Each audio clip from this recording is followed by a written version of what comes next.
Wagwan, everyone. It's your boy, Mo Taicho, coming back at it again with another video. You get me? So, like I said in the last video, this channel will essentially start off with book summaries. And today's book summary is Made to Stick: Why Some Ideas Die and Others Don't, by Chip and Dan Heath. So let's get into it. So every idea can be made to stick, as the authors like to call it, right? And then they talk about myths and urban legends, and as to why, the reasons behind why we remember those better than some ideas that actually have more substance behind them, you know, more juice, more sauce, you get me? So there are two aspects, right? Two main traits. One, memorability, and two, people are eager to pass them onward, right? So there was this example that was stated, right? And it talks about years ago in America, there was an issue with the amount of saturated fat that was in popcorn, right? And so essentially, health groups wanted to portray to the public that, you know, this is really bad for your health. So instead of doing things like, you know, talk about how much saturated fat and stuff there was in the popcorn, they instead decided to use a vivid and clear image to paint in the minds of the public, right?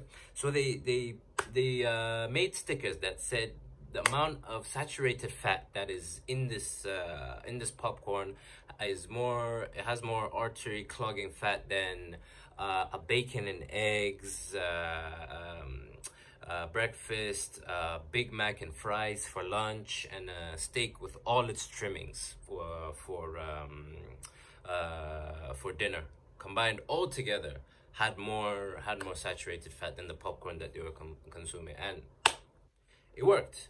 Cinema chains started to take notice and started changing the ingredients of the popcorn, and, you know, replace them with more healthier alternatives. The authors give a mnemonic device that helps with the memorization of the principles stated in the book, right? I'll put in right there. So the first principle is simple. Every sticky idea is simple. You need to get to the bare essence, the bare bones of the idea, right? So if you put an unnecessary amount of information in the idea, people are not as likely to remember it, and as a result, the key message that's in it. But also keep in mind that simplification does not mean dumbing down. Let me give you an example. So take, for example, right, Southwest Airlines. Their slogan is the low fare airline. You see, this is simple. It conveys the message. People understand it without having to use too much brain power. And this is a much better representation of the message they're trying to portray, as opposed to, you know, throwing stats about, you know, the company's, you know, breakdown of costs. So the next principle is unexpected. Sticky ideas are unexpected. You see, us as human beings, for the most part, we live in autopilot mode, which means, because of the state that we're in, a lot of information usually sifts past us, right? Which is why unexpected things help to jolt us out of that state, right? So you see, for example, that pre-flight presentation, right? For frequent flyers, people that are used to flying usually don't pay attention to such a presentation, right? But if the presenters were to break out into a dance, you know, then it's much more likely that people will start to pay attention. Next is curiosity, but more specifically, curiosity gaps, right? So there are two main obstacles to spreading an idea, right? One, getting people's attention, and two, keeping people's attention, right? So like I said earlier, for the most part, the way we live as human beings, we live in a state, in an autopilot state, right? That is because we usually think that the information that we have at hand will get us through our days, right? So you need to be able to convey to people that there's a piece of information that they need to know. which leads to the curiosity gaps. A gap in which people need to fill from, an irresistible urge. The perfect example for this would be gossip columns. I'm sure you all have seen a gossip magazine once, at least once in your lives, right? I'm sure you've seen the headlines. These headlines are very, very, very devious, because they give you a little taste. They jolt you out of the autopilot state that you're in, right? And you start to become more curious. You want that little urge that you see from that title to be satisfied. The next point: sticky ideas are concrete and descriptive. So, you see, us as human beings, for some reason, we don't like to put ourselves in the listener's shoes, right? So, like, let's say I know a topic.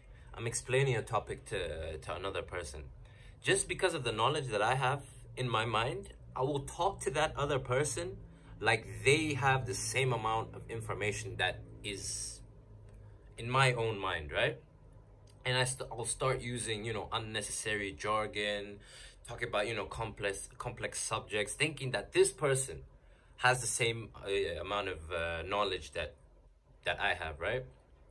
So essentially what this principle says is, you have to remember that not everyone out there has the knowledge that you have in your own mind, and you gotta make things, you have to explain the message or idea in such a way that someone that had no prior knowledge of it can understand. Sticky ideas must also be credible. And when I say credible, it doesn't mean that a person in a white lab coat has to be talking about said ideas, right? This could be an anti-smoking campaign in which a lady that has had a second lung transplant talks about the dangers of smoking, right? So people love real and authentic people that they can see that are not actors. Emotions lead to action. As much as we think as a species we are reasonable, we are logical and reasonable, we are more dictated by our emotions, right? So take, for example, a charitable cause. Let's say Alzheimer's, right? There are two aspects in which you can get people to donate for this charitable cause. One, present numbers that showcase the issue, the amount of people that suffer from dementia in Africa, in North America, Europe, worldwide, whatever that it is, right? So this hits our analytical part of the mind, right? But if people hear this, they usually won't take action, right?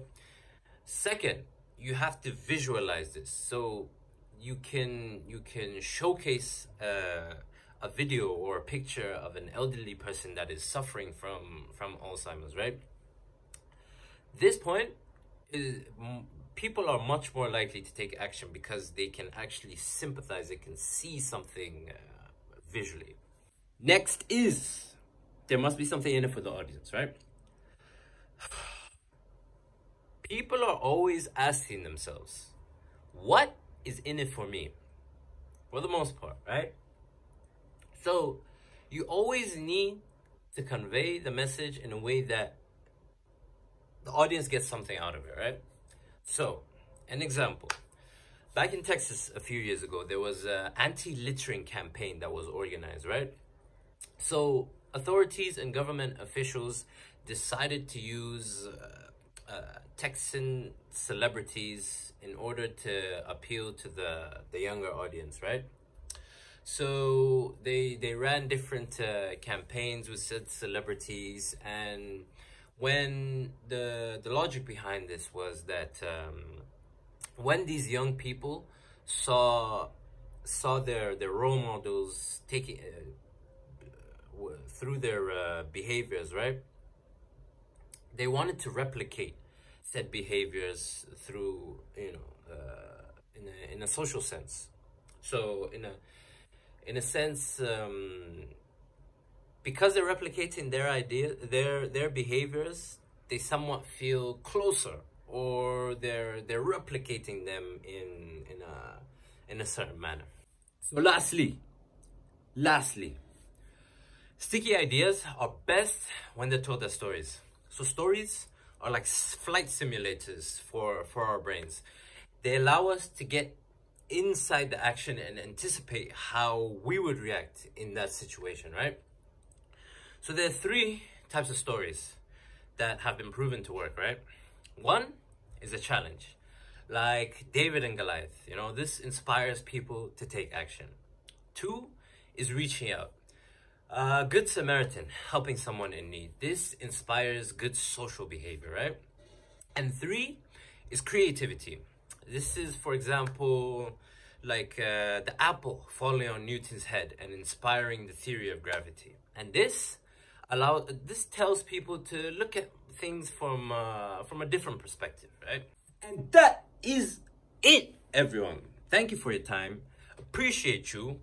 Don't forget to hit the subscribe button, notifications bell. Like I said, videos coming out once a week to start off with, and smash that like button.